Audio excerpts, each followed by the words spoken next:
You are listening to STR, the Sunday Times Radio. Culture, music, and beyond. Hey everyone, this is the Creative Hour podcast on the Sunday Times Radio, and today I'm happy to have our noble, our main knight of our Sunday Times, the person who is like the star of our Hall of Fame, Ali Shaban, in the studio. Yay. Hello, Ali. Hi. Good to see you. So glad to see you guys for like the 8th time. Behind the scenes, we already joked that it's already a Ali Shaban times. We already coined that, so let's count them. So I had my SVD collab, then I had another from the SVD collab. A really good one, like one of my favorite ones with Sophie, which was the norm is humanity's biggest enemy. And then I had two very personal ones with Alex, which was one about my bipolar. And then Alex decided to interview my mom. And so we just have my ancestors and we're good to go. So, yay. Yeah, but that's not enough. So now, because when I walked in, we were doing like shooting, and it's so funny. Like, so they're looking at me and the way I'm talking to Sophie, and they think I'm like being mean or an asshole, but they just don't know them. I'm like, I've seen Sophie so many times that it's on that level now. It's on site. I feel like I'm already like a pimple on your face that you see every day, and that's me. That's me. I'm already. They're like, I was telling her, how was your book club? And she's like, how do you know about it? I'm like, Paulina just told me. It's like, she already asked you. I'm like, exactly, babe. I'm like, I'm gonna be like, what is it called when you're an adjunct? And like an adjunct chief editor until Alex comes in. But I love that though. I love you guys. I love you guys. Literally, there was this thing I was saying as I grow older, I just love supporting local talents now more than my validation now. So this is something important to me. No, I think it's really cool. And it's really cool, actually. I also wanted to have this episode with you because I wanted to talk about traditions in terms of the customs and in terms of how people challenge it as well. So coming back to the normalities, the enemy of people and everything. And also I wanted to speak with you about nostalgia, because you often described your work as revolving around the notion of nostalgia, and particularly with regards to the loss of Arab identity. And I was just wondering, to start with, is like how this theme emerged as a central theme for you. So you need to understand. Sorry, I'm just fixing because we got serious. So I was like more laid back. Oh, it's that serious. Just so you know, I'm road dogging the answers because apparently I said she never sent me the questions, and apparently they were sent. But it's something you have to know about me. I receive about 100 WhatsApp a day, so by default, it's just I filter. It's because you're popular. It's not about popular. I hate that. I don't want to be I don't want to be anything. I want to be left alone. Anyways. So, and like literally I was coming with my best friend and she was telling me, she's like, did you get the questions? I'm like, no, they never sent them. I'm going in.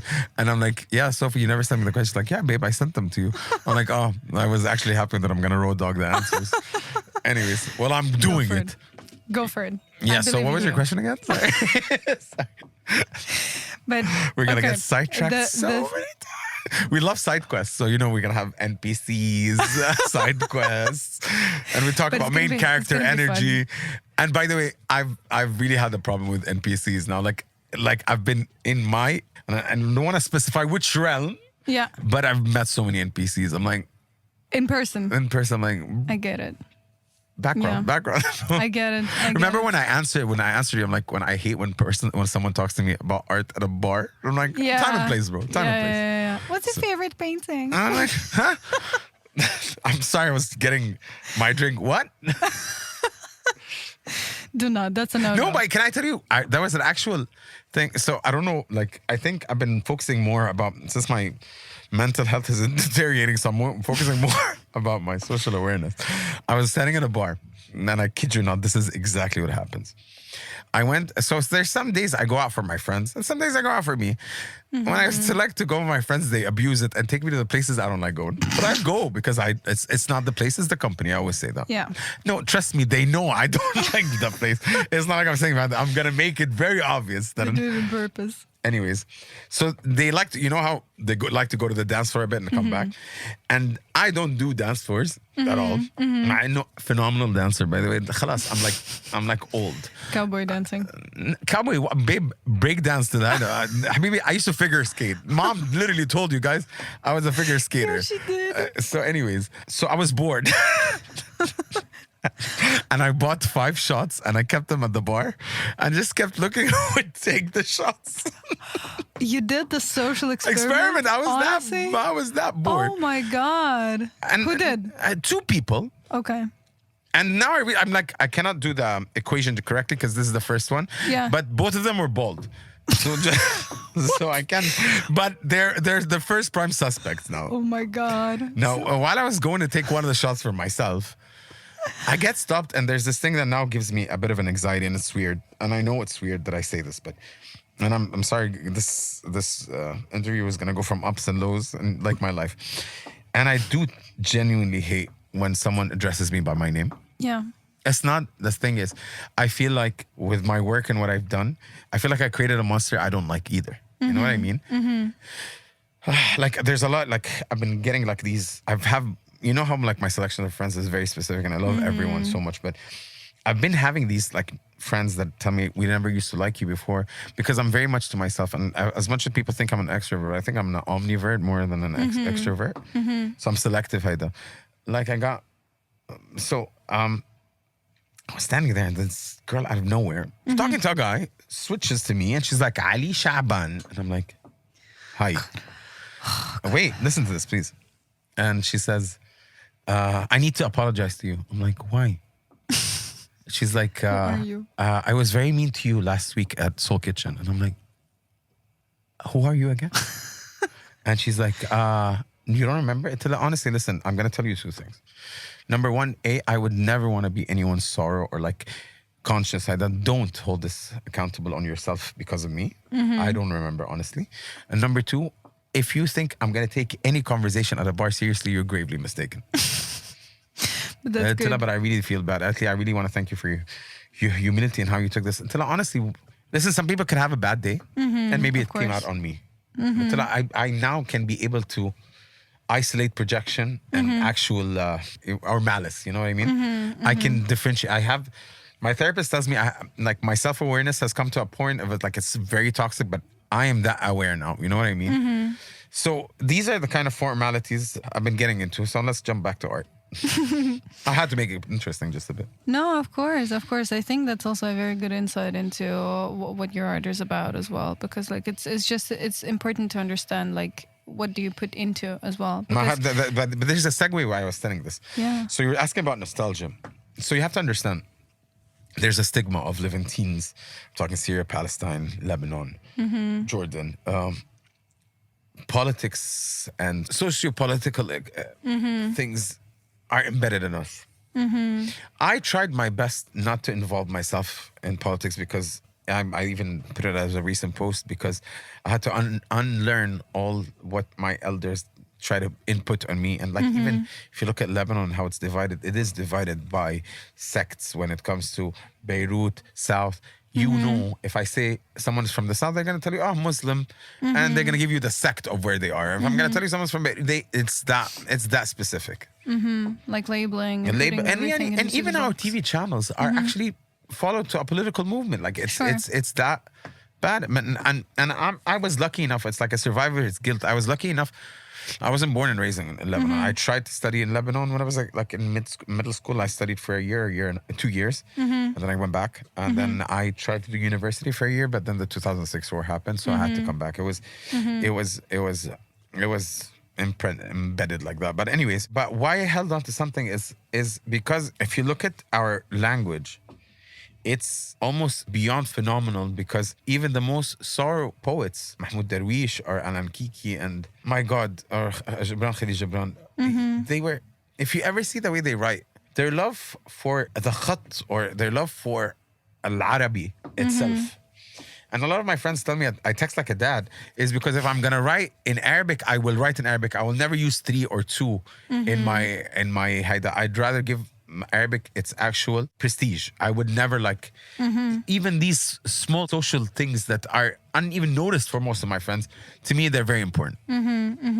So nostalgia is because you're talking. It's all started from something called Hiraeth. I'm not sure if I spelled it right, or like say it right, but this is I think it falls back from Scotland, and it was about a homeland that you've never been to, or it's all have been in your imagination.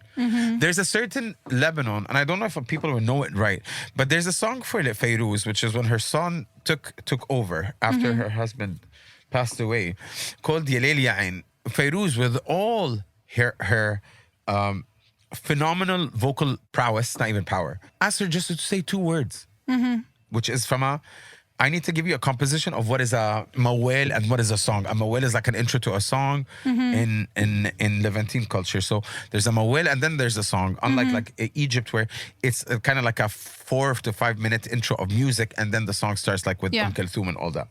A mawel gives you haida. A mawel would start with Ya Layl Ya Ain. But what Ziad Rahbani decided to do is he decided to make the song, which is, if you even think about it, is the intro to techno songs, which is 2 words just repeated all over again. And like this is how I feel like Ziad was very much ahead of his time. For the reason I'm saying all this, if you ever picture Beirut in your head in 1992 and listen to that song, that's the Beirut I remember. And that's the Beirut I've never seen ever again. So I think this is where it sprouted all my love, because I needed to link me. I feel like I've abandoned my Arabism as a kid. And the more I grew older, the more I fell more profound with it. And even I think back in 2012, me and one of my closest friends, he's one of my closest artist friends, his name is Shawish Abdullah Shihri. Me and him are the only people that used to text on WhatsApp in Arabic, and people used to think it's vulgar. Oh, really? Why? Because we're so accustomed to the idea. And that's why one of the Superman artworks, I call it the broken dream. It's Superman being beat up and like, if not even Superman, if you notice all my superhero artworks, they're always defeated. Because that's why I call it, it's the broken dream, the dream I can never have. It cannot be that kid that was grown up with so many westernized, my parents thought it was more prestigious to put me in an American school and then an American university, which made me, yes, it was. But then again, I thought about it, and like I look at all these poets, never been to any of them, but look at the way they look at Arabic. And if you see those people, that the way they write about Arabism, I can even like list in Arabic, there's 9 levels of friendship. And they tell you, well, it's not like English, they're gonna tell you it's soulmate, the person that's close to you. It doesn't have to be your haidam. In Arabic, we have the word, Allah, why did I just miss it? It's called qareen. Qareen is your doppelganger, but the way they said it is in such a more beautiful way. Doppelganger can be in a bad connotation, but in Arabic, qareen is such a phenomenal haida. And there's 11 states of love, by the way, in Arabic. And I have them all written down, but it's that phenomenal. It's so tender. And it's so sad. I discovered it on Tumblr. Like, guys, this is what's sad. Like, I owe Tumblr a lot of my inspiration, because a lot of people come and tell me, where do you travel, get inspired? I'm like, I think conversations inspire me. And I realized, like, the same thing I told you, like one of my coworkers said, if I answer people the way you answer people, I don't have no friends. I think I've really like foreshadowed that, because on my asks, I became phenomenal in the rudest way I answer people when it comes to stupid questions. That doesn't mean that's nice or wrong, but I do have a certain force field around me that it just protects me. Because at an age that I am in, I remember when I was talking to Hype Beast, and I said, less is more. I feel like the more I grow older, the less I can tell people. I don't know what to say. I'm literally navigating who I am right now. I had a talk with Sandy Times last week, which was about Mental Health Day. Ironically, guys, like, it's the saddest part is I was so looking forward to my talk. On the day of my talk, I get a manic episode. I'm like, the irony is unbelievable. I went to the talk. Like the talk was at 6. I was there at 7:30. I apologize, of course, but I just made it a bit. Instead of sitting on the stage, I made us all sit down on the table. It was actually very much nice. It was more of like a therapy session, and I said, I don't think I want to be held as an inspiration or as a guide. Because everyone can navigate in their own way. So now let's link back to what I was saying about the bars and everything. And then I realized my new form or my new inspiration is social experiments, and the age of memes is now my new thing. But that comes back to your background and 100%, anthropology as well, 100%, and 100%. everything. And So very, it's very even funny interesting. because it was a birthday gift for Vani, my best friend. I think you met her, and it was called "I'm Not Sorry I Embarrassed You" because it was always a conversations between me and Vani. And then I think it grew up to more memes that I've created as a kid and the memes I've been creating as an adult. And I want to see how I can circuit. So this is all now part of the research. I just need to find the final artwork. But I don't need. But the only problem with art sometimes is you get too lost in the research and your final artwork is disgusting. I just don't. I need. There's a place you need to stop and say, okay, now I need to produce the artwork. So that's it. I'm really fascinated by the notion of this like nostalgia that's like metaphysical nostalgia. Metaphysical nostalgia. And is it the utopian and dystopian Beirut? 100%. Yeah, that's the one. When I said 1992. Yeah, Beirut. that's the one. Literally, if I make you hear the song and I show you pictures of 1992 Beirut, Yeah. you'll understand what I'm talking about, even if you've never been. But yes, so there's an artwork, the artwork you're talking about, I think this is one of, I think that's the transition between Ali then and Ali now. Yeah. Is because what did I do with this artwork? I said I revisited Beirut Yeah. and Civil War Beirut, Yeah.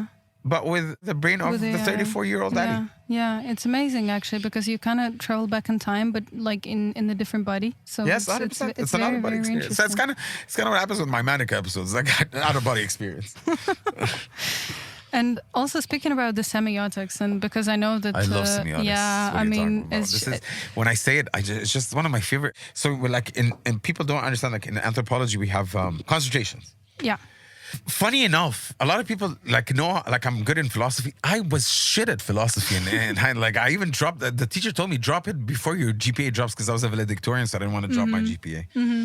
Anyways, so my concentration was semiotics, political science, linguistics and literature, and history. in history. Oh, that makes sense actually. That sums up your mixture, I would say. No, 100%. it makes a lot of sense. But can you tell So me? can you tell the audience what is semiotics? Because we're talking like we know, but do Sure, people know what? sure. So semiotics, guys, is the study of sign. Absolutely. And I wanted to ask you a little bit more about the symbols because symbols are very important in the Arab culture and in your work and 100%. overall, like looking from the anthropological and sociological point of view, You can everything. literally answer it. It was me using the rug. Yeah. So there's a reason why semiotics. So when we say semiotics is the study of sign, like why do we wear black in a funeral? Why is red the color of love? Or like a rose is love, but red is the color of anger? Why? Even if you notice something, there is this thing that is like red is a very loud color. So if you guys ever notice that danger, anything that is danger, firefighters always use anything that is loud is red. So anyways, when it came to my artwork, I was still transitioning from this kid that was into pop art and then falling into the school of the champ. So I said to myself, I wanted to use something as a canvas that is put in every house, whether rich or poor. Also, it's a collective reconciliation. It's 100%. The irony, it's a Persian carpet, but also used in the Arab world, and it's very much, it's assigned to the Arab world. So Yeah. the irony is there. Yeah. I don't want to talk politics, but I met a lot of people. Not their political views about Iran is هذا. But they still have silk from Qum and هذا. I'm like, same. You like them, but they have good work. Yeah. I think I just grew into this era. I don't know why. What I was telling mom the other day, I'm like, I feel like I genuinely don't have hate in my heart. And I know it sounds so cheesy, but I genuinely don't. Like, I genuinely now, I think it's because of what I was telling you, like understanding projection and how I can forgive people so easily. But I also have such a mean complexity. But I mean, like, if I have friends that fuck up a lot of time. Third time around, I literally told he was coming to apologize. I'm like, take 3 steps back. I'd rather keep our friendship there. Until I give you too many chances. No, but that's This is how I am. protection. Like, That that is makes protection. sense. Like, but I do protect myself. It's not like I'm an idiot. But I genuinely try to cut things before I create hate. You know what I mean? Because hate is such a. And you look, like, you know my show. Like, my show was called I Guess I'm Still Angry. And like I'm still fighting with anger. Like I just don't want to add more anger to my heart. Do you think the symbols changed over time in your work? Like, I don't think so. I'll tell you why. So listen, I like to challenge the idea that they tell you if an artist sticks to one medium, he's shooting himself in the leg. True. But if you notice something with me, I stopped using carpets as just staple with the Superman anymore. They moved to the paper planes, they moved to the chairs, they moved to the jugs. There's new ones coming out with ceramics. So I'm mixing and matching, and I'm also I'm doing chrome and carpets as well together. Yeah. However, you know what's funny? Can I tell you something that's really funny? Whenever I collaborate with a fashion brand, they think I'm going to use carpets. I'm like, why would I wear carpets? Or whenever anyone sees carpets, they're like, oh, that's all. I'm like, no, guys, I don't own this. There's an artwork in Circle. I really don't know who this person is. It was like, what is it? The one that, where the ones that, the flower that, With yeah, this thing? Yeah. the bird that carries the babies. What is it called? Oh, Jesus Christ. What's the, anyways. the baby bringing bird. And there was the thing under it. And I was like, Ali, I saw your work. I'm like, listen, the irony is that's my gallery. Yes, that's not my work. And shout out to whoever's work. Bravo. I'm at Haram. You should have put your name there because everyone thought it was mine. Yeah, no, it's really funny. Because I tell people I don't own that medium. Like I talk about Ahmed Faik, Jason Seif. I'm very proud of all the people, and I personally am friends with them. Like I never seen. I think I ushered as an artist purely when I stopped comparing myself to others or looking left and right. Because if I'm gonna always be in a competition, it's not gonna produce anything. You're not gonna produce anything. And do you think there are any symbols in the Arabic culture, like in traditional Arabic culture, that must be safeguarded, that like are in danger maybe now? No, I don't think so. Listen, as our Arab artists, we're phenomenal. I'll tell you why. You have El Cid, who skyrocketed in calligraphy, and he even I can't see calligraphy, I can see Cid's calligraphy because it's actually. And he even moved from just regular calligraphy, like he does it, which is graffiti haida, and he started doing actual objects. Like the physical, 100%. You have people like Dana Awartani who moved from drawing sacred geometry to actually creating artworks for Desert X, which is made from geometry and all that. You have Nasser Salim, who is a genius when it comes to the khat. He moved away, but he still uses the words. Like I like one of his artworks. It's called Ana, and if you ever want to see it, it's in Ferret. They have one of it for it. It's my favorite. So instead of him putting the self-portraits of his family and all that, he put it in calligraphy. So he says, instead of its portrait, it says Ana.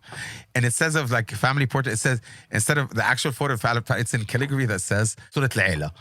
But one of my favorite ever is in a mosaic in this, it's phenomenal. It's in you think it's a saying on mosque. It says, no smoking. It was phenomenal. It's phenomenal.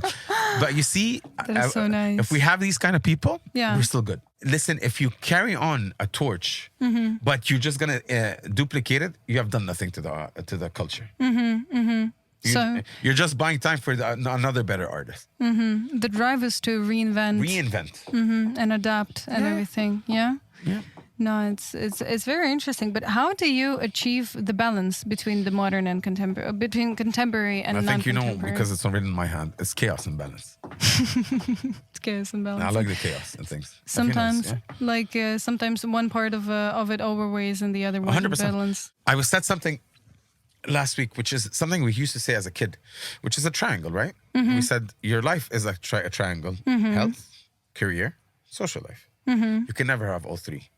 However, what they don't tell you is you cannot not have them all as well. So you can have two at a time. You can have a good 3 months of health and career. And to me, career is going to always be constant. There's this word one of my friends asked me, and I realized, I'm known, and with my friends, that I love to be there for all my friends. I feel bad. If any of my friends get an anxiety attack and it's the first time they get it, I feel horrible because I know how horrible it feels. And I know but anyways, but what I practiced is not to have codependency, to be there for myself, because I put people through things and I don't want them to see it again. And I was talking, and I don't want to get it dark, but anyways, of things I've had in my past. So I got a question from my friend, and she's one of my close friends, and she told me, do you really think everyone around you is your real friend? I'm like, I'd be stupid to think everyone's around me is my real friend. It's fine. I know where I stand. Of course. And she tells me, who do you need? Who are you going to call when you need someone? Until I call myself. Until I'm there for myself. No one should be there for me. And I hate trauma. I know everyone tells me this is so stupid. I hate trauma dumping. But this is so healthy, though, that you find the power and the balance in yourself, and you 100%, babe. I'm there for myself. So cool. This is the best. Can I tell you? I always look at things in signs, and I don't know why. Me and my stupid signs. I always get signs. I when love the the when stupid the when the songs. war happened in Lebanon, me and mom, of course, different political views. I was very mute in the house. I don't want to talk about it. But I talked to my sister on the phone about it, and my mom started like asking my sister, "What did Ali say?" And mom comes to try to. I'm like, "Mom, I don't want to discuss this with you, please." My mom is one of the sweetest hearts, but when it comes, I don't think she's media trained. So my mom to her, because I was telling you guys that know, like how Lebanon is, I was looking at a. So I stopped seeing any Arabic analysts. I was looking for Jewish analysis. Like I need to hear that part. Like I'd like to hear the other side of the story. And mom saw me see one of those articles, and she's like, she got annoyed. And I'm like, Mom, it's called the news. It's not called bias information. Anyways, I got really angry, and I told my mom, like what was one of the worst things I would ever say to my mom, and I told her, I wish all the money you paid on my education, you should have educated yourself. And I left the house, right? In my head, I'm like, the hell did I just do? 5 minutes in my Uber, I get into a car accident. Wait. Right next to my house. Oh God. Listen to this. No, nothing bad. Okay. But I went outside, and you know me with my facial features. I looked up. I'm like, seriously? Yeah. The Uber driver runs out. He's like, sir, are you okay? I told him, yeah, why? Why are you asking? He's like, sir, you look very confused. I told him, Habibi, it's bigger than you think. And I walked back home. God. Guys, I didn't even leave the parking. It was 1 minute away from my That's parking. karma. Yeah. I walked home. I'm like, okay, I got it. I went to apologize to my mom. And everything went okay after that. But you understand? Like, Yeah, the power. Yeah. but that's the power of anger. Yeah. And I told my mom, I don't like to raise my voice. Yeah. I genuinely hate angry me. No, it makes sense. Makes sense. Sure. So yeah. So genuinely, I had another story, but I'm not the one. Actually, it's freaking cool. It's the one I put on my close friends, the one you saw, where I told my friend, she's like, until I said I think the guy who was gonna fight with me knew I was crazy, like on the spot. Because I took my glasses off, I gave it to my friend, I give my what I look at him and my face is in his face. I'm like, you have 10 seconds or it's on sight. You're a Superman with a laser Babe, vision. I'm like, it's on sight. And the guy's God. and one of his friends comes to me. I don't know his name. He's like, what is your name? He's like, Haidar. Haidar, my quarrel's not with you. Step away. He's like, quarrel. I'm like, good English. Move.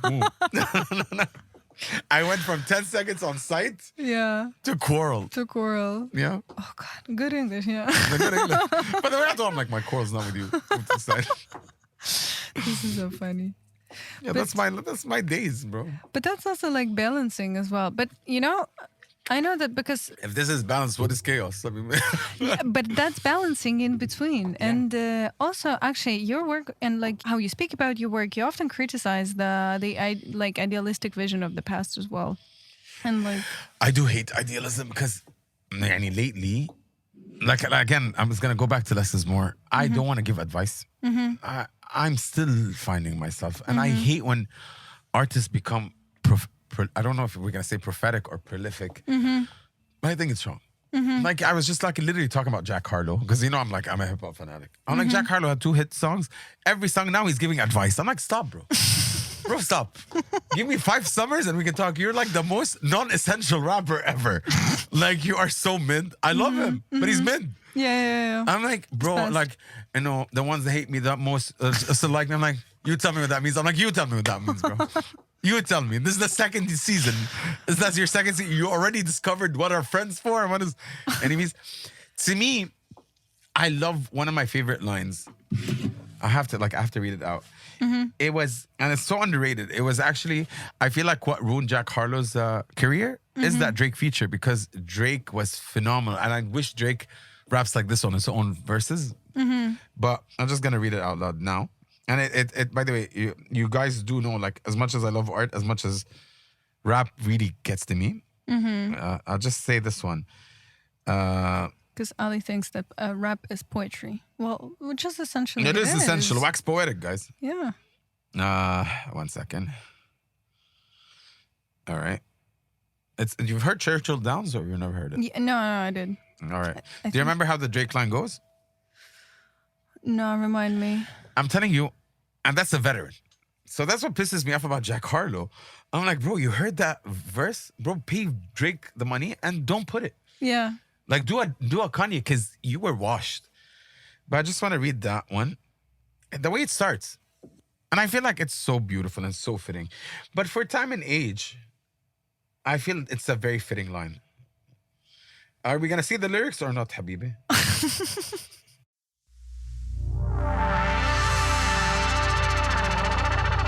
You are listening to STR, the Sandy Times Radio.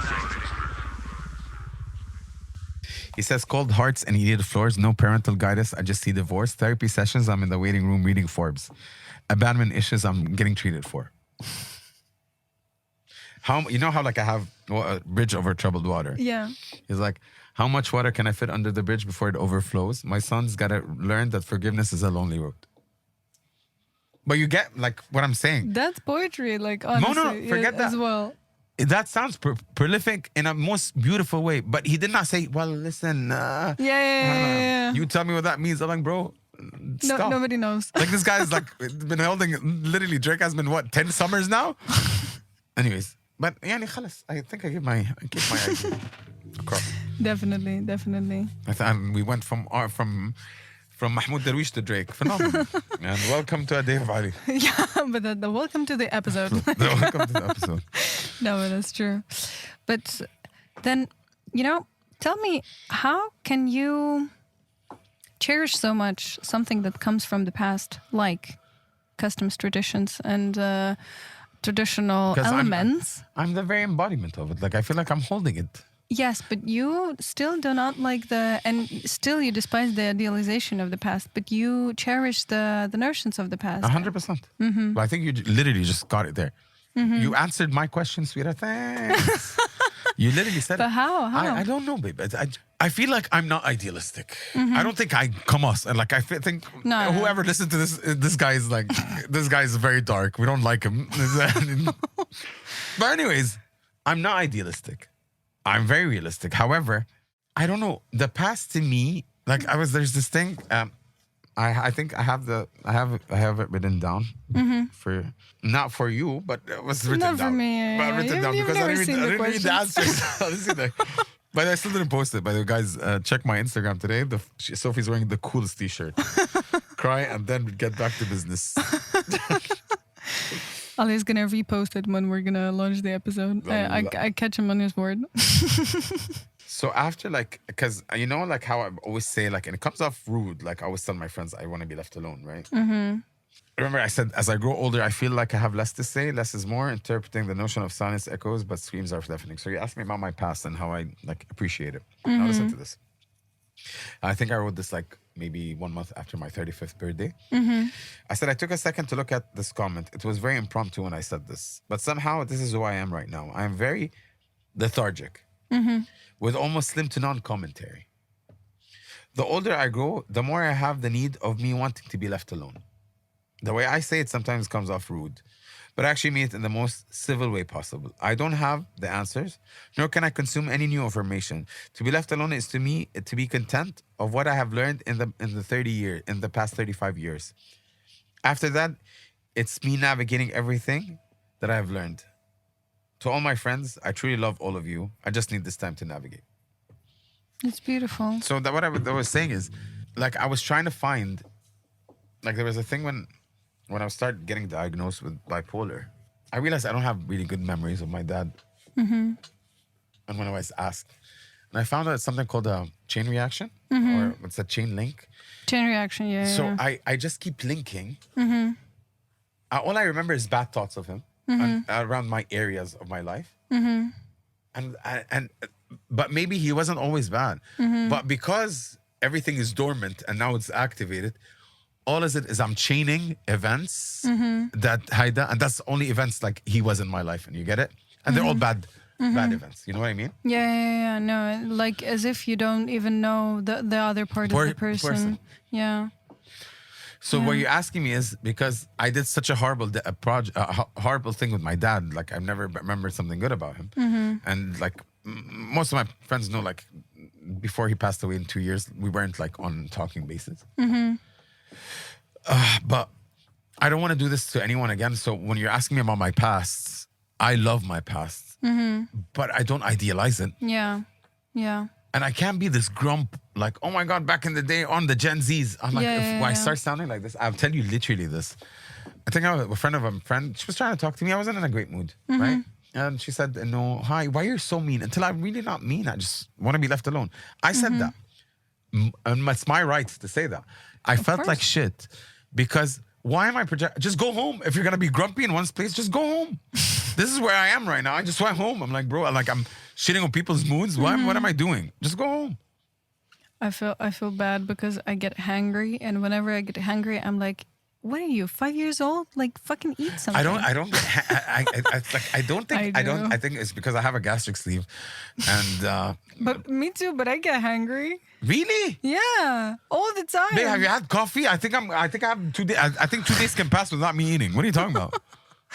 I don't know. I had soup today. So bad. You had soup. Soup is nurturing. I know. I love soup. Chicken corn soup. I don't know why. Chicken corn soup. But you need to try this place. It's but their chicken corn soup is really good. I see. And, no, the chicken corn soup is fire. Yeah. It's called Fat Rabbit. Fat Rabbit. I like Great. I always fall trick. I think I saw You it. saw me. I posted it. I still have you know how my taste buds are I literally phenomenal taste buds. You know me with one of the features. Yeah. One of my features, really. But I think is how I elevated my umamis is because my friend Ayla doesn't drink coffee, but she has that drink that I make in One Life. By the way, I tried the Sandy Time one. Yeah. Cold brew is good. What is with the tonic, bro? No. Anyways, so I like orange infused coffee.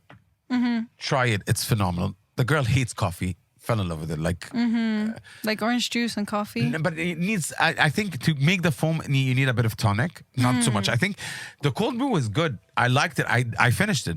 But I think it had too much tonic in it. Or I think it was too rushed, to be honest. So anyways, I have this phenomenal taste buds because of my gastric sleeve. Because I will have a really bad day if I have a bad meal or a mid-meal. Anything I have to eat has to be phenomenal or nothing else. Same, yeah. So that's how I built mine. And I used to have a supper club in Jeddah called 8 Seats. 8 seats. 8 seats. 8 seats. I only cook medium steaks. That's it. Wow. If you're a vegetarian, don't come. And it fills up eight seats. And I only use flat iron. I didn't like conventional strip loins, and I like flat irons. Yeah, flat irons are nice. I make them with my own bread. You saw me when I was, remember last week when I was stressed out, I baked, and one of my friends texted me, she's like, I haven't seen someone bake bread since 20 years, and that was my dad. Are you okay, bro? I'm like, I am your dad. I really want to buy the bread. I have a bread maker. thing. I really want to buy that one. I don't know. Maybe it's something about the people with gastric sleeves that we just like to cook to nurture ourselves. Babe, yesterday. So I wanted to do something nostalgic. Listen, this is how nostalgia can be toxic. So there's this, when you're lived in Lebanon, there's this unspoken law that when I say it now, if someone in the Middle East, they're going to understand. Your after is either at Zata Rosette, which is very known here as well. But there's another after. I was from Falamenki. And I have this beautiful order that I like. Don't ask me why. Which is their akawi cheese, and you order hummus with pine nuts and meat, and you dip that cheese slice in it. Phenomenal. Sounds good. Phenomenal. Sounds very good. I ordered lahm bajin because I was craving it as well. Their lahm bajin is dead on phenomenal. Babe, I had one slice of lahm bajin and didn't even touch the cheese. I'm like, who was I kidding?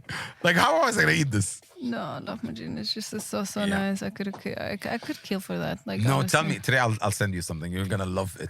Yesterday I sent Ayla one of the. I told her, do you have a sweet tooth?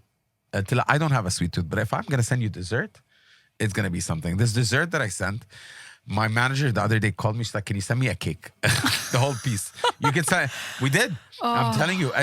Till no, let me order it. She's like, "No, I got it." It was the wrong one. Until I told you, let me order it. I got it to the office, babe. We devoured it in one. Yeah, it's 1 hour. Habibi, we didn't even care about. So it's a milk cake, so you need to cut it nicely, right? Oh God. The office was in a mood to put them in cups and eat it like bread pudding. I cannot. So I have a thing for milk cakes. Milk cake. I really do. They're gorgeous. And one of my They're favorite desserts is fabulous. saffron milk cake. Saffron milk cake is gorgeous. It's something that got. It's an acquired taste. Not a lot of people like it. I loved it. And when I just came to Dubai, actually, it's funny, but that was something that Also lemon connected meringue. I me love with it. lemon meringue, and a New York cheesecake is something. New York cheesecake is a zesty cheesecake. it's a classic. I like also the version with cherries. Like if you put the zesty LPM has one cherries. of the best cheesecakes as well. It's underrated. Oh really? Yeah, it's one of the most superb. It's so less is more. It's simple. I realize the more we grow, I feel like reductions and like water bread and like air bread. Like yeah. I'm like, what? Protein. So when this, people go protein back, this. like that's why, like I feel like gourmandise. Like Michael Pierre White gave back his Michelin stars because he doesn't care. He's that good, you know what I mean? Because he used to think of it as something very phenomenal, but now he's like everyone says that. But like if you look at food, like look at even Gordon Ramsay, his favorite dish is beef Wellington. I love the simple food. I think the simple food is the king of foods. Like meat, rice, yogurt, veggies. I think to me, like when I was thinking, I think food was lost between the 2010s and we're getting it back again with the age of social media, And like with the rise of like the home cooking. No, I like Masan. Remember like how Gordon Ramsay became best friends with Uncle Roger? Right, I forgot about that. Yeah. I think Uncle Roger ruined Jamie Oliver's career. Probably still like Jamie Oliver. But I don't. You know, he's still the third richest. I'm like, who, bro? Your restaurants are closing left and right. I was looking literally today. He has a son who like You know who's was the like richest? super popular. I think the second richest and the first richest. I don't even know who he is. I've never heard of him. Second richest is Elon Musk's brother. Oh really? No $1 way! billion. God! Oh my God! Net worth per year. Crazy. Jeff I Bezos don't must think be... Gordon is in the top 5. No, I don't Jamie think Oliver so. is more than Yeah, because he produces like the Books. cans and books, and he yeah. has like a different like. But have you side been to businesses Jamie's? and stuff. What is it called? Jamie's Table. Yeah, they have like Jamie's Italian. They have the Jamie's dinner and something. It's very assy. It's very like. I know. I get you. Same, it's but very- not yeah, different. yeah. I love his like cookbooks and everything. How he talks about food, but Ironically, the way I learned to make the perfect steak is from Jamie Oliver and not from Gordon. yeah, same for my scramble, for instance. I make it. Oh, the way- scrambled eggs, Gordon Ramsay. Yeah. Sorry. Gordon Ramsay? I call it the 11-minute scramble. Oh, I love the. Have you I ever love seen the how he does Olivers. it? I did No. it to my mom. So mom thought scrambled egg is scramble it on the haida. Yeah. It takes me 11 minutes to make a scrambled egg. So it takes, I have to put 3 slices of butter, thick Mm-hmm. butters on the side, creme fraiche, and chives. What you do is you go into the stove. Mm-hmm. You don't put no salt or pepper. You go into the stove. You move it for 1 minute. And Mm-hmm. then you move it off the stove. You put one butter. You put it back in the stove. You move for 2 minutes. You take it off the stove until it crumbles into a bit of a moist. Wow. And that's when you add the chives, salt, and pepper. Oh, that sounds so good. And literally, Oh if I show you the God. picture, like I did all these in my supper club because it's with my bread. So I didn't know you have a supper club. And maybe I quit. We should I do a even worked supper on worked on a restaurant in Jeddah. This was like my first F&B, and it's the chair. Mm-hmm. The logo is the chair. This one. the 8 seats, yeah, it makes Yeah. it. you know, No, it's called Adali Bar. There's a carpet with this chair on it. well, the vice versa. So No, but what I did is because people think like when I tell you I have a phenomenal taste buds, Mm-hmm. people think I'm bougie. No, it's not that. What I did is when we did the promo or like let's say the campaign for my restaurant, I said thanks to we said shukran lil umum, thanks to the general public, and I started mentioning all the restaurants I actually like. The ones between the streets and the ones that don't even have a logo. that's how. And that's like, you know, like, what is his name? The guy that committed suicide. He was a food critic. Oh God, I don't know. He's known, babe. The one him and Obama ate in like a Hong Kong downside restaurant.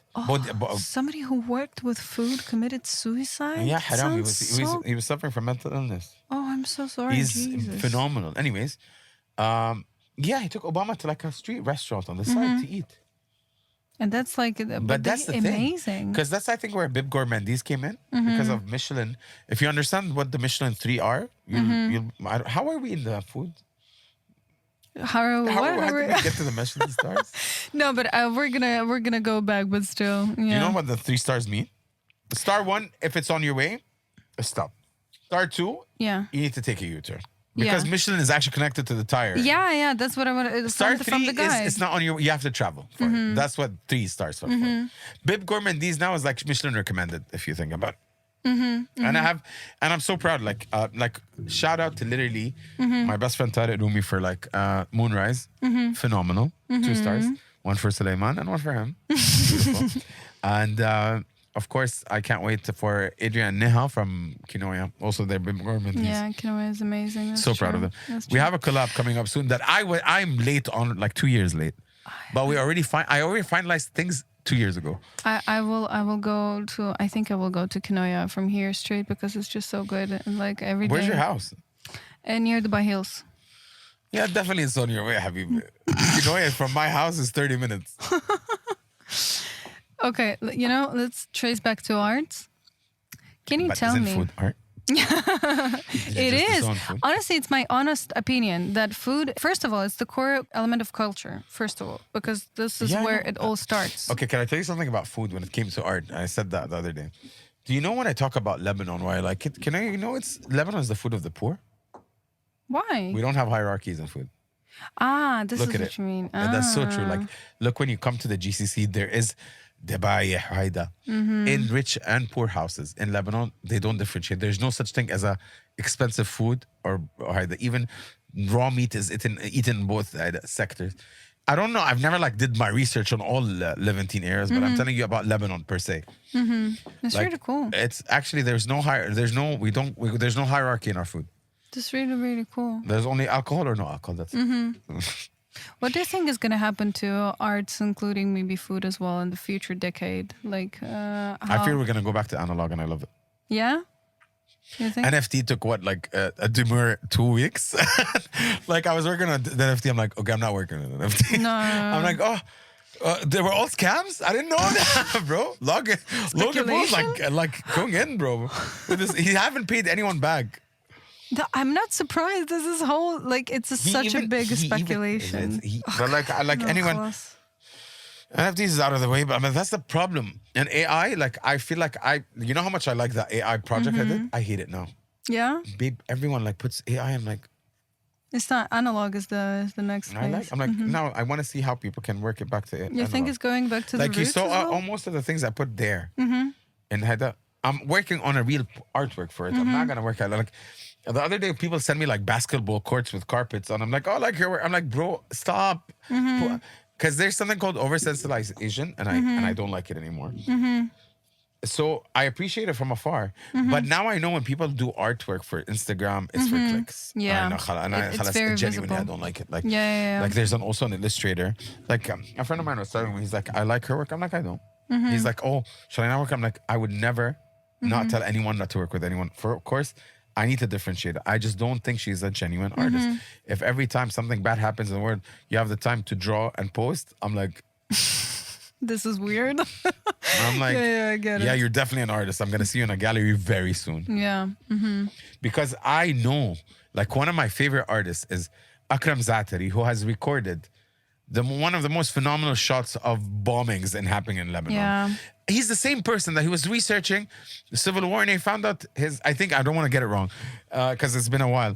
I think he found his grandma was in a secret gay society in the Civil War. Oh God, no way. He's That is phenomenal. so cool. He's to me, he's the god of found objects. And then you have Ayman Baalbaki. Have you ever seen his work? He does strokes, but he's known for the one that there's this guy with the shmagh on his face, the red and white shmagh hidden. This is Ayman Baalbaki. That's really cool. Akram Zatari and Ali Shirri. I like Ali Shirri's work. I have Lebanese artists that I find genuinely phenomenal. I feel like they did not.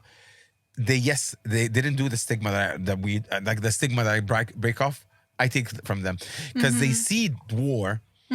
But you see what I told you about Akram Zatari when he did a whole different artwork. Yeah, that's You get me? that's a Civil chance. War is there, Yeah. but there's a byproduct. Yeah, that's a chance. It's nice to have a byproduct and not the actual product. Yeah. You know what I mean? I'm like, oh, yes, I'm gonna see another artwork about politics. I don't know about it. Even if I show you Akram Zatari and how we recorded Haida, the way he printed it, and it was so beautiful. It was, by the way, Akram Zated, I think, if I'm not mistaken, is with Gallery Continua. Like, he's there now. Sounds amazing. Yeah, I think so. Yeah, So, yani, yeah, you yeah. have to understand that I'm so proud of these artists. And, like, this is where I aim for. I was just saying, like, like working with Layla was like a blessing. Because with Layla now, I've been working with a lot of museums and all that. Like, a lot of people...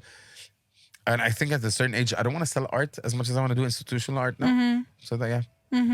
And you were saying about the stigma. Can you tell me, is your art more of a challenge or a reinvention and continuation of the traditional Most forms? likely reinvention and continuation, because I told you, because I challenged my idea that if I'm going to stick to one medium, I'm going to shoot myself in the leg. I know that. But at the same time, like, you know what? Let me challenge myself and see if I can keep it going. But you fight the stigma as well, as And you look, mentioned. even Jason, I love Jason's work. Like Jason, we did a chat, by the way, shout out to Cece. We're doing another show where she just told me about. So in Fifth Wife, I told her I want Jason's work. Now I remember. I said downstairs there's 6 articles. The Fifth Wife, I forgot about it. It was about the CAC. Yeah. So anyway, shout out Cece. Jason, I told her this is too special for me because Jason is known for the red and Haida. Yeah. So he went a bit more qum, and it has animals in it. But no one realized that. But he changed his carpet stigma to a trained artist. Phenomenal. To an untrained eye, he's gonna tell you, oh, it looks the same. To me, phenomenal. And then he moved. There was this NFT he did, which is a real artwork you can buy in the end. It's a moving carpet, like the things move inside, like an allegory. Babe, it's this. It is the same base, but the byproducts has changed. No, it's very interesting. So you're reinventing, but you're challenging the themes as well. I'm like, now I love ceramics. You have to understand. You know, my shirt. Yeah. I love porcelain plates, guys. Yeah. Like, it's something I have an obsession with. Yeah. I wanted to incorporate. I don't want to do like Awaywe, because Awaywe has worked with it. Awaywe has worked with ceramics, but I did find a good Like segue. a balance. Ah, It's nice. coming up. Oh, Can't wait. Can't wait. No, Yeah. true. It's coming out end of October. When it's gonna be out, then it's gonna be out, and It's really, for really a place in cool. ICD Brookfield. So Nice, Yeah. nice, super nice, super Yeah. nice. But I love it. You know, it's like a paradox. It's like a literally paradox because you challenge the theme, but you continue in can I terms tell you a of story? Now listen to this one. This was my old gallery. We won't mention, anyways, because I don't know how it worked out. So I came up with this artwork, right? And I have to explain to you this artwork. So this artwork it's a dome made out of speakers, with the Islamic dome. At first, when I didn't read the theory to him, I told my gallerist, and that's the problem. I challenge myself. People are afraid to challenge. He comes and tells me, "Oh, it's like Abdel Nasser Gharim." I'm like, Abdel Nasser Gharim did a dome, and Abdel Nasser is a phenomenal friend of mine, and he's the mentor of Shawish, my best friend. And I don't think he's gonna think that, number one. And second, he doesn't own domes. He's like, no, don't do it. I'm like, I'll pay for it and I'll do it. So the artwork, now listen to this. Imagine he didn't even hear this. And then when he heard it in real life, he's like, oh, I owe you an apology. I'm like, after what? I'm the one who paid for it and produced it. And shout out to Khalid. It's me and Khalid who worked, Khalid Zahid, for this one. So the artwork, I heard my problem with, and I like this in Dubai a lot. Dubai, when it comes to prayer time, there's no noise pollution. And I'll explain to you what I mean. There's urban ruling. Urban ruling plays a big role. And I love how in Creek, even the speakers on all the road become one prayer. There's a problem with urban ruling. I'm talking Kuwait. I'm talking because I've lived in Kuwait and Saudi. They put mosques too close in proximity. It's fine, more prayer areas. But let one mosque hold the prayer, not all three. And they don't sync. So you hear it in a weird way. And at a certain time, it becomes like a noise. See, I kid you not. So I'm like, okay, I'm gonna hold to this. I started working on metaphysics, which is the project I worked on for the mosque. I just wanted to dissect the mosque like a cake and understand its functionalities. So when you look at the dome has to do with sound. Back in the day, it allocates. I'm like, okay, fine, let's talk sound. This was my first head. I'm like, do I really want to like talk about noise? Okay, yes, but maybe that's not my angle. I find this article, this beautiful article, I think it was done in Kharasan, which is that they did a study group of some are spiritually engaged and some are not non-prayers. And they found out that when they heard the prayer or the Quran, their heart rate and blood pressure dropped. Wow. I'm like, okay, that's a beautiful line. Let's go there. Then I found another one in Germany. It's a German, it's more of a hypothesis than an actual idea. They tell you there's 42 brain cells connected to from the brain to the heart, composing the mind. So now I'm like, mind is here and not here. Okay, fine. Then there's I don't want to butcher the name of the surah, but I'll just say Bismillah ar-Rahman ar-Rahim. أفلم يسيروا في الأرض فيكون لهم قلوب يعقلون بها. صدق الله العظيم. It says, have they not? It's in the Quran from ages ago. It says, have they not seek the land to find hearts to reason with? He never said brains. Wow. So what did I do? So it's always here. It has been always here. It's in the Quran. So what I did is I recorded someone reading the Quran for 4 hours. And we found out his, what is the resting heart? RBPM? It's HRB. HRB Yeah. is actually as close, and we call it khushu', to the chakra heartbeat. It's the same thing. So what I did is I just recorded him. And so the speakers are only his heartbeats. So when people put their hand on the speakers, they calibrate their heart to their heartbeat. They actually calm down. Oh, wow. This is genius. Yep. It's really, really cool. It's really cool. Yeah, so that's how, like, this is what I mean by what is challenging. The challenging is because visually, one of our greatest artists has used the dome. I'm like, oh, we can't use domes now? I don't get it. Even when I did the carpet, like, oh, Ahmed Fag, I'm like, now Ahmed Fag doesn't own carpets. And by the way, me and Jason became best friends because they pinned us against each other. We never cared. I'm like, bro, your artwork is great. He's like, bro, your artwork is good. I'm like, that was it. And we've been best friends. We even have a photo together. Jason has went overboard with the tattoos, but for a certain extent of time, me and Jason almost looked identical. I kid you not. Like, are you Alicia Bond? Yeah, but No. Yeah, We look like twins. No, I'm just gonna show you. I'm joking. I need to. You're preferring. Don't ruin it. Don't ruin it. They have to hear it in the promo. Do you think the globalization and the reinvention of the traditional narrative that we're speaking about will lead to a loss of authenticity or identity? Do you want my opinion or my thought? No, your opinion. I don't know. I genuinely don't know because I am navigating as I go through, and maybe the way people see the way I'm doing it is that I'm not holding close to my culture. Although look how religiously imbued it is. Because keep in mind, as a kid, I was very religious. You have to understand, I was super religious as a kid, but my fear of being super religious, I was afraid of radicalism. So. I shifted to the other gear. But like mom, whenever I talk to her about things when it comes to religion, she's like, my son always shocks me because my mom knows the Quran back of her head. Like mom prays 33 rakat bil yom because she has to pray for my dad and my dad's sister and her dad's sister. And I'm like, mom, bizarre.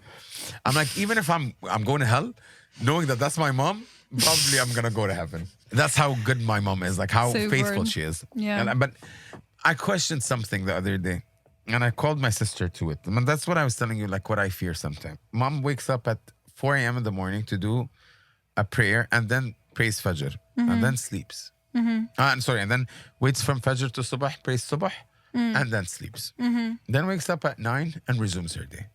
Okay? Then she does her afternoon prayer. And her Asr prayer. And then after Maghrib, she prays Maghrib wa Isha when she's done, right? And then at 10 o'clock, she does a prayer for an hour, which is her on her own, called Salat al-Layl. I see my mom after done with her prayer, her back hurts. Yeah. My thought was very abnormal though. I'm like, I love your faith, but your faith is killing you. Like, this is how I thought about it. But I couldn't word it correctly to tell her that. But look at her devotion at the end of the day. Am I even that patient to be that devoted? I'm not. Takes a lot of consideration and effort. Yeah. However, knowledge-wise, when it comes to everything, when it came to them, because when I always look at the Quran, like there's this thing about me because I'm an anthropologist, I look at geography, and a lot of people don't understand that. I feel like, I personally think it's Noah's Ark that broke Pangea. You know, for people that don't know, the continents were all connected, and then something happened, and I feel like it's Noah Noah broke That one. that one. Which is weird because I was also research that in Islam we don't say Noah or is we say Adam is the prophet of humans. Noah is the prophet of humanity, but Abraham is the father of all prophets. I had to see it. I found the tree. Cute, but why is it not was Noah a bad person? I'm like, why would we not disown Noah for some reason? You found the photo? No, I'll show you now. I'm gonna shock you. So yeah, like your next question. Actually, I think I'm gonna divide it into 2 talks. No way. Because I'm gonna do the food talk, the bonus. Let's do the bonus. Oh, خلاص, we're good to go. Yeah? Yeah. Can I ask you for the food one, then one question? Because I'm going to divide it, and it's going to be a track about arts. Because we discussed the paradox. I like the paradox. I like how you treat semiotics. Yeah. We got the covered. For the food, for the bonus one, Yeah. you know, can you describe to me, how do you think food... Tell me we don't look like each other. Oh my God. Tell me we don't look like each other. That is so funny. You do. Now we don't. You're like twin brothers. And Judd, now we don't. Tell me. God, it's funny. Can you tell me for the food bonus track? Yeah. How come What? How come our food was us growing the census and everything, considering the Lebanon is like the socialism of food and the communism of food. Tell me how it changed over time, and do you think we still maintain the traditional authentic flavors? Have you ever had Im Sharif? No. Tell me, what is that? So my mom also, shout out to Yasmin. Yasmin is a phenomenal hala. She opened the Sharif Deli, Im Sharif Deli in Lebanon, and I'm so proud of her. But I hope it didn't get destroyed. I don't know where it is personally. But anyways, I met Yasmin randomly. I like Im Sharif, and I met Yasmin, and she's a phenomenal chef. So I told and you know how my mothers hold so well. Like, I do the best, right? I like humility. I told mom, listen, I love your kibinai. Kibinai is basic. So you have to understand what's kibinai, what's habranai, and what's fraki. They're different from each other. Habranai is something is just burghul and meat with the spices, all not blended, like together. Mushed together. Fraki has a bit of I think fraki is with the hand. They put extra burghul and with the hand. And then habra is basically a bit more of fat than the kibbi. So it's a bit more white. So anyways, I took mom. By the way, I swear to you, if it's not the most profound kibbin I've ever had, it's my mom's. Like, I remember as a kid how people used to, like, my uncles, my dad's friends, they're like, we just want... My mom is known for 2 things, and it's so weird that I wanted to challenge Cici and Mara. Told her, I think the best lasagna I've ever had is my mom's. She's lasagna? Like, I'm like, why would you say that? Till because mom doesn't believe in rules, so she made her own. My mom's lasagna is so good. I kid you not, I took it to work. It was devoured. Oh, God. But it has Arabic spices, and I just don't know how to explain it to you. It's an anomaly. It breaks the rules. Because she had no rules to play with, she worked on it. Babe, I kid you not, it was something out of the ordinary. Like, I don't think even she does the bechamel right. She does it in her own way. I'm like, okay, that's bechamel. It's like hummus. No, it's not hummus. Like, it's flour. And I was like, where's the milk? Wow, that is so cool. Does it work? Like the Arabic spices with Babe, I'll show you the photo. You'll be shocked. The way I got it and the way it ended in the work. People got seconds. Oh, God. I told them, I'm not going to get it from the morning. I told mom to do it from the morning. I get it hot as hell. Second thing is kibinai. I don't know what mom uses. She has, every time we travel somewhere, she has to take these spices with her just for the kibinai. I love it. Okay. I love it about Eastern moms. So I told mama, I'll take you to Im Sharif and I want you to try. The way Yasmin worked on the meat, mom said this is 10 out of 10. I think it's a different flavor. What مثلا the fraki, Yasmin doesn't do fraki, like she had to like crunch it in the hand. Yasmin puts a fraki, but does a different burghul spices on the side. Another place that I really liked was called I forgot its place. Shout out to Cynthia from Jadid. She's the one who took me to this place. It was that was back in 2017. Jeez, I haven't been to Lebanon since 2018, guys. Last time I've been to Lebanon, the dollar was 1,500. Okay, $100. Actually, let me make it right. $100 was 100 and 150,000 liras. Oh, You know okay. what's the $100 now? What? 1,500,000 liras. Oh my God. Really? It's the fastest decline in currency ever. $1 million? Yep. Oh, wow.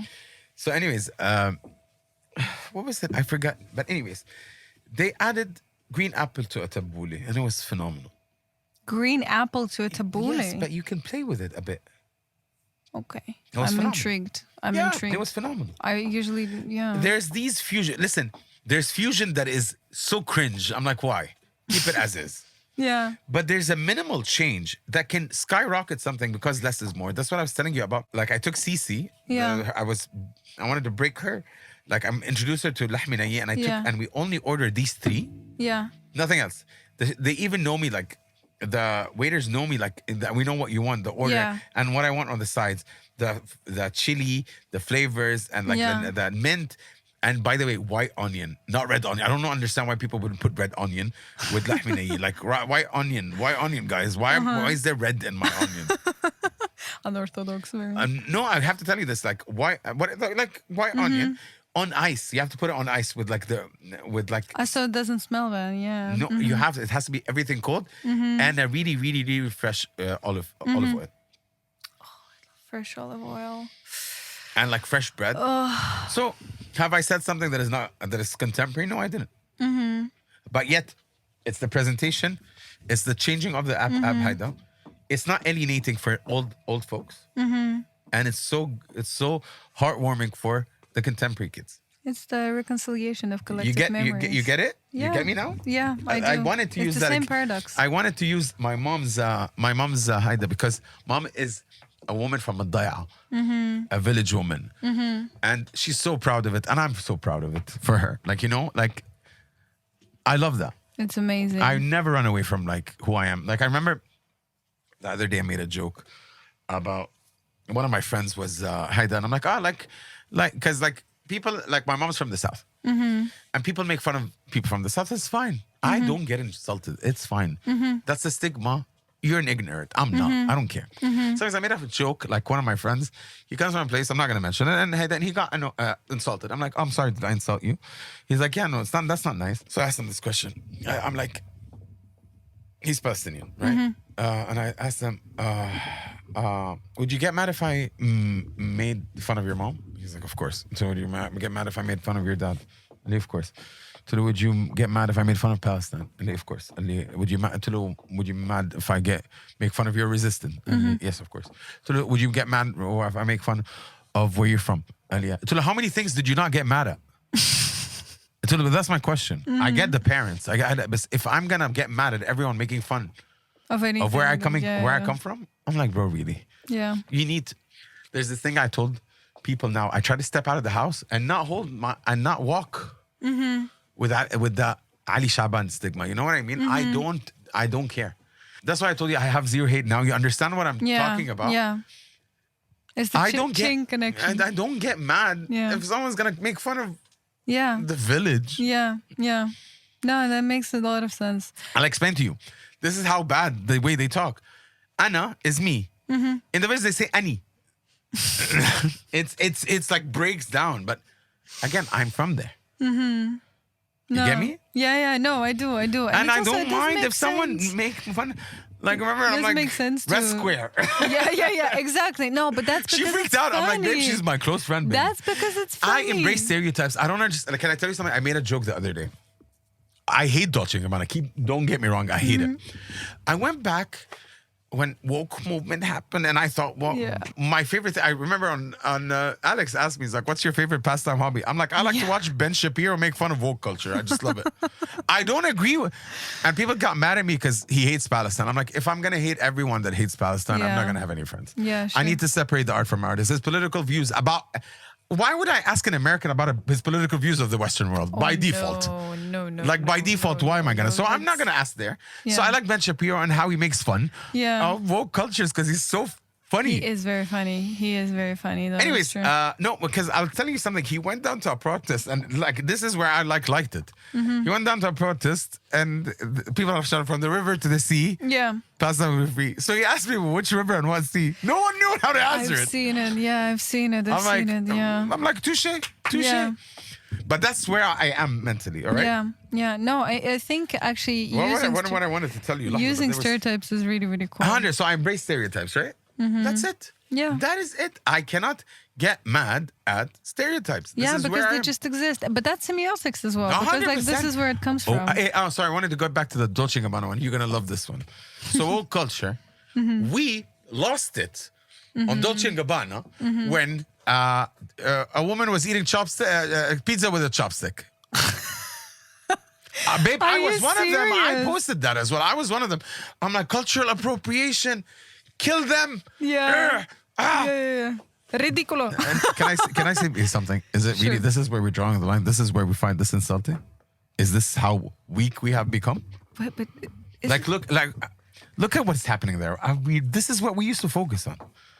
This is how I felt shitty back then. I'm like, I hate Dolce & Gabbana. Yes, I hate that guy as well. I hate me. I'm like, really, why was I writing? Babe, I'm for like 2 years, I was saying person of color. Then black people were like, no, don't call us that because they used to say colored bathroom. I'm like, can you people pick something? I'll be happy with whatever you guys want. with whatever label you like. Yeah. I'm telling you, it's always interchanging. Yeah. But I'm like, people I'm like, it's like the Vatican all over yeah, again. yeah. But that's what I mean. Yeah. But however, I actually like the Vatican because they actually try. Babe, have you seen the Vatican?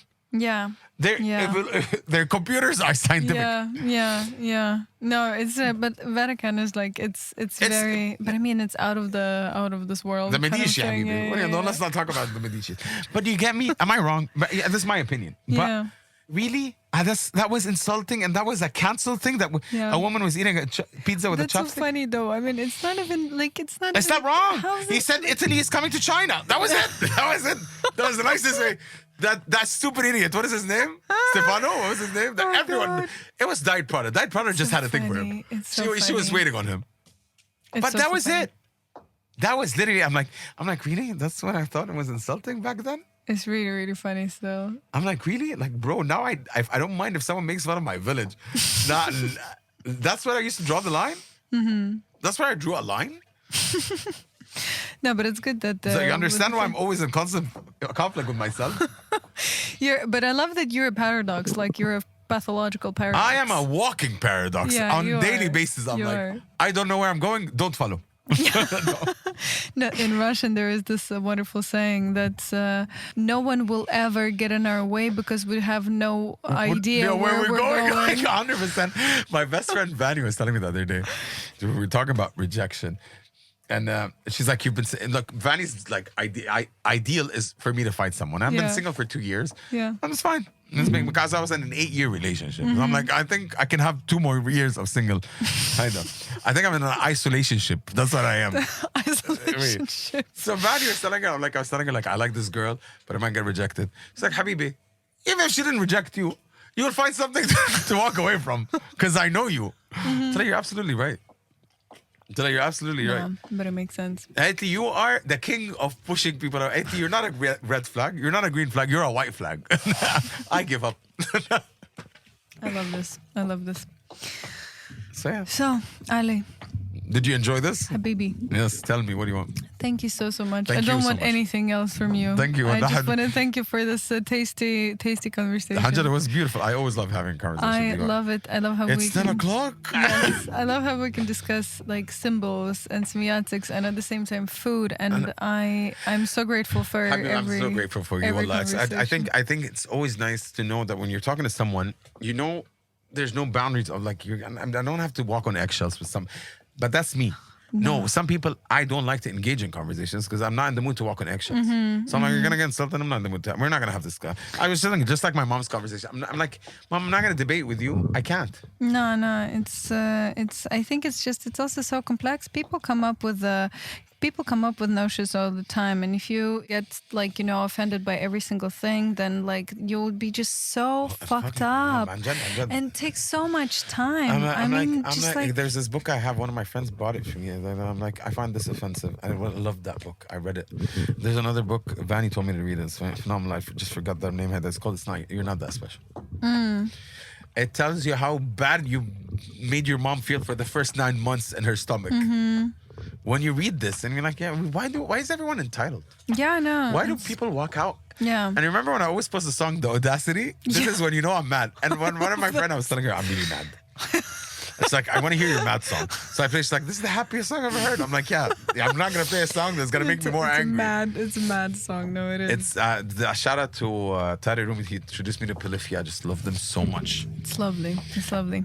Stay tuned for our next episode to enrich your lives and give you some food for thought. STR loves you. Bye-bye.